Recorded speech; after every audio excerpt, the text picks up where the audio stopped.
Hi, it's Chantel from Red Page FP. I just thought I would make this little quick video on how I extended these sheets of paper. As you can tell there, I decided to create a journal with a little box that I thought was super cute from the immersion class that I'll be taking. But I just wanted to kind of share how you can extend your sheets of paper. I use the packaging. Here I'm showing the different types of papers I've got. I've got avocado dyed paper. I've got tea dyed paper. I've got the packaging that the boxes came in, and that was wrapped up with my workbook.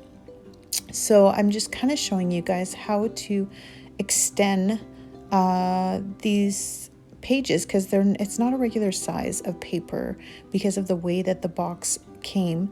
So yeah, so here I am folding it in half, and then you'll see how I extend it. Now I'm not one to use scissors, so you could definitely use scissors if you want there, but I tend to just fold it in half. I kind of like that more organic feel.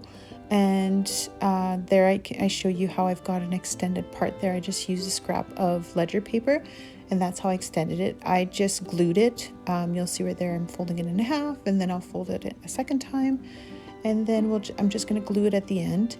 And afterwards I decide to sew them till they're kind of more, secure. You don't need to sew them if you've got them glued perfectly. That works just fine.